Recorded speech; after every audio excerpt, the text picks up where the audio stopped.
특허는 의약품만이 아니라 뭐 여러 가지 산업에 다 존재를 하겠죠. 그런데 이제 제약 분야의 특허와 다른 산업의 특허는 조금 다른 점이 있습니다. 그 다른 점 때문에 필연적으로 어떤 결론에 다다르게 되는 건데요. 그거를 이번 영상에서 한번 살펴보는 겁니다. 우리가 이제 호재로 받아들이는 것 중에 뭐가 있죠? 이 결과가 나오는 게 보통 이제 많이 호재가 되기 때문에 사람들이 상당히 많이 알고 있습니다. 근데 가만히 생각해 보면은 이제 시험을 하는 거잖아요. 실험. 페이스 1, 페이스 2 이렇게 해서 차례대로 이제 진행해 나가잖아요. 그러면 이걸 진행할 때 아무것도 없이 하는 게 아니라 분명히 그 대상 물질이 있을 겁니다. 후보 물질이라고 하죠. 후보 물질. 이 대상을 통해서 이제 진행을 해 나가는 건데, 그럼 이거는 보호가 되어야 되잖아요. 우리가 이걸로 실험을 할 텐데 이 물질이 보호가 안 되면은 다른 회사도 우리도 같은 물질로 할게, 우리도 페이스 1, 페이스 2 할게, 그러면은 이거 경쟁이 이렇게 붙게 되고, 이 회사는 기껏 다 만들어 놓은 거 다른 회사에 뺏길 수도 있고, 뭔가 좀 이상하잖아요. 이런 걸 이제 방지하고자 하는 게 특허가 있는 겁니다. 그렇죠. 당연히 이런 독점권을 주기 위해서, 공개는 하되 독점권을 주기 위해서 특허를 만들어 놓은 겁니다. 그런데 또 가만히 생각해 보면 이상한 점이 있죠. 이 페이스 1, 페이스 2, 페이스 3 기간이 얼마일지를 생각을 해보면 엄청 오래 걸리죠.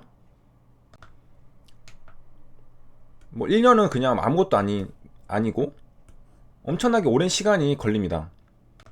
그럼 생각을 또 한번 해보면, 이렇게 오랜 시간이 걸리는데 이제 물질 특허가 있겠죠. 내놨어요. 이제 페이스 1, 페이스 2를 진행하려고. 그런데 이 기간 동안, 임상 실험을 하는 동안 특허가 만료가 돼버렸습니다. 엑스파이어가 돼버렸어요. 그러면은 이제 다른 회사가 성공했네? 우리도 만들자. 이렇게 될 수가 있는 거죠. 이게 좀 이상한 부분인 거죠. 자, 그 내용을 이제 살펴볼 건데, 우리 특허법, 한국의 특허법은 존속기간 연장 제도를 통하여, 그 다른 나라들도 있죠. 공시를 통해서, 그리고 회사의 공지사항을 통해서 다른 나라들도 존속기간 연장 제도가 있다는 것을 확인할 수 있습니다. 그래서 존속기간 연장해주는 제도를 구비하고 있다 라고 하고, 그 이유가 이제 밑에 설명이 나와 있는데요.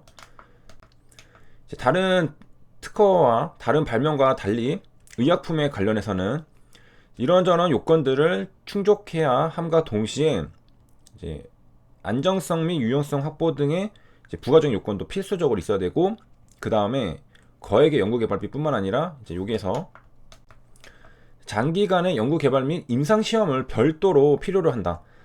다른 산업은 이런 것들이 이제 별로 없죠. 왜냐면은 이거는 사람의 과 관련된 거기 때문에 필수적으로 안정성이랑 약의 효과를 검증을 확실히 해야 됩니다. 그렇기 때문에 이런 기간 동안에는, 장기간의 기간이죠. 특허권이 이제 부여되었다 하더라도 상당 기간 동안 이제 당의 발명을 실시하지 못합니다. 그렇기 때문에 다른 분야와 달리 일반적으로 향유하는 특허 기간을 누릴 수가 없다는 모순이 발생하는 겁니다. 이전 영상에서 기본 컨셉에 대해서 설명을 드렸었죠. 그래서 이걸 시행하기 위해서 존재하는 겁니다. 어떻게 보면은 논리적으로 생각했을 때 당연한 결론이라고 볼 수 있겠습니다. 그래서 연장제도는 당연히 있어야 되는 거겠죠. 그래서 이 제도를 통해서 특허권자는, 이 분야의 특허권자는 다른 기술 분야의 특허권자 동등한 입장에서 설 수 있게 된 겁니다. 그리고 이제 의약품 허가를 취득하기 위해 소요되는 기간 동안 뭐 NDA라던가 이런 과정들이 너무 길잖아요. 몇 년이 걸리는 건데 이 기간 동안 특허 발명을 실시하지 못하는 불이익은 해소되었다. 그 불이익을 이제 한 5년 정도 보상해주면 비슷하겠지라고 생각한 겁니다.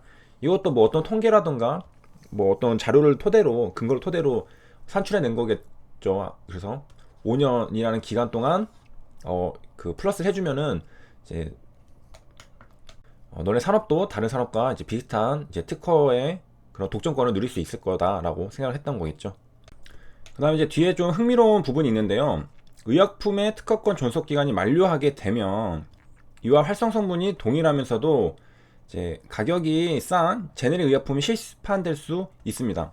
그러니까 이제 특허가 끝나게 되면은 이제 똑같은 걸 또 만들어서 팔 수 있다는 거죠. 당연히 가격은 이제 다운되겠죠. 그리고 이게 오리지널이라고 한다면 이제 복제반, 카피약은 가격이 당연히 더 싸겠죠. 왜냐면 오리지널은 이거 개발하는 데까지만 해도 뭐 여러가지 이제 비용들이 엄청나게 많이 들어갔습니다. 그런데 카피약을 만드는 데는 이 성분만 분석을 잘 하면은 끝나는 문제거든요. 그러니까 그러니까 코스트가 엄청나게 낮습니다. 반면에 오리지널은 코스트가 매우 높죠. 비용만 해도 막 뭐 수백억에서 수천억까지 들어가기도 하죠. 자, 그 제네릭 의약품은 이제 생동성 시험을 이제 하게 되는데, 만약에 특허 기간 동안에는 이제 이런 것들을 허용을 안 해주면은 이게 특허가 끝나고 나서 여기서부터 다시 이제 임상 시험을 시작하고 기간이 이것도 오래 걸리죠. 그러면은 나오는 데까지 오래 걸리면 소비자들이 피해를 보게 됩니다. 더 싼 가격에 약을 쓸 수 있는데 못 쓰게 되니까 이거만큼 또 이제 피해를 보게 되죠. 이건 또 어떻게 해결할 것인가? 자, 여기 설명이 이렇게 나와 있는데, 의약품에 대한 특허권이 만료되기 이전에 제네릭 의약품 시판을 위한 테스트를 이제 해야 되는데요. 이게 허용되지 않는다고 하면은 특허권이 만료된 이후에도 소요되는 이제 기간만큼, 그 테스트만큼 실질적으로 특허권 종속 기간이 연장되는 효과를 갖게 됩니다. 그러니까 오리지널 사에서 보면은 특허 끝났는데도 얘네가 시험하는데 오래 걸리니까 실제로 끝나는 데까지는 여기까지라는 거죠. 그러니까 엄청난 이득을 받게 됐지만 제네릭은 이제 마이너스 효과를 가지게 되는데, 그래서 이제 값이 싼 이제 제네릭 의약품의 시장 진입 지연, 관련 개발 지연, 새로운 용도의 개발 지연, 그래서 소비자들이 피해를 보게 된다. 그래서 이거를 어떻게 해결하느냐? 특허권의 효력이 미치지 않는다입니다. 그래서 우리나라는 생동성 시험을 시험 용도로 간주함으로 특허권 효력이 미치지 않는 겁니다. 근데 시험 용도는 괜찮다는 거죠. 그리고 이제 시험을 하다 보면은 이제 약이 남잖아요. 그럼 이거 아깝잖아요. 버릴 수 있나? 막 했는데 이것도 이제 보관했다가 이제 만료 후에 판매하는 게 된다고 합니다. 그러니까 시험할 때 쓰는 약 남은 거 재고떨이라고 하기 좀 그렇고, 또 팔을 수 있는 거죠, 그것도. 자, 그래서 이제 요약을 이제 들어가면은 특허권 존속기간 연장 등록 제도라는 게 있습니다. 그래서 특허 발명 실시하기 위해서는 관련 기관의 허가 등을 받아야 되고, 뭐 NDA 같은 데서도 이제 승인을 내주죠. 이거 인상해도 된다, 그런 것들. 그 다음에 이걸 받기 위해서는 이제 활성 및 안정성 시험 등 관련 절차를 수행해야 된다. 뭐 전임상 등 여러 가지도 진행을 해야 되겠죠. 그래서 이거는 진행해도 괜찮다 싶을 때 이제 승인을 내주고, 그 다음에 이제 결과를 가져와서 또 이후 또 시판 승인이나 그런 것들 해주는 거죠. 그래서 상당한 기간이 소요되는 게 바로 이 의약품 산업의 특징입니다. 그래서 이 기간만큼은 이제 특허권자가 특허 발명을 실시할 수 없게 되고 이제 문제점이 발생을 하게 되죠. 그래서 너네가 피해본 그 시간, 그러니까 그 테스트하는 그 시간 동안 손해를 보게 되니까 그 5년을 우리가 플러스 해줄게. 그러면은 다른 특허권자들이랑 비슷한, 다른 산업의 특허권자들이랑 비슷한 동등한 위치가 되지 않을까라는 게 이 제도의 목적입니다.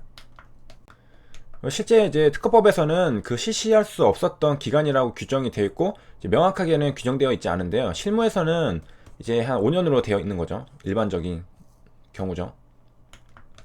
자, 그래서 그 어떤 특허들이 이에 해당할까라는 걸 보면은 우리가 이제 공부하려고 했던 물질 특허, 이제 제법 특허, 용도 특허, 그다음에 조성물 특허도 포함이 되어 있고, 제재 특허 등 모두 이제 대상이 됩니다. 자, 그래서 앞으로 이제 이런 특허를 보면은 우리가 이제 알 수 있는 건 뭐가 있을까요? 출원 일자가 2004년이에요. 그럼 만료는 계산해 볼 수 있겠죠. 2024년이구나. 그리고 내려가서 발명의 명칭을 보니까 이게 아무리 봐도 물질 특허 같아요. 그러면은 거의 당연하게도 연장이 되겠구나 라고 생각할 수가 있는 겁니다. 그래서 아까 2024에다가 플러스 5를 대략 때려주면은 2029년이 실질적으로 이제 만료가 되는 날이구나 라는 것을 우리가 계산해 볼 수 있습니다. 물론 조금씩 다 달라질 수가 있겠죠. 그리고 나라마다도 달라질 수가 있겠고, 대략 이 정도로 생각을 하면 된다는 겁니다. 또 한번 끊고 가도록 하겠습니다. 시청해주셔서 감사합니다.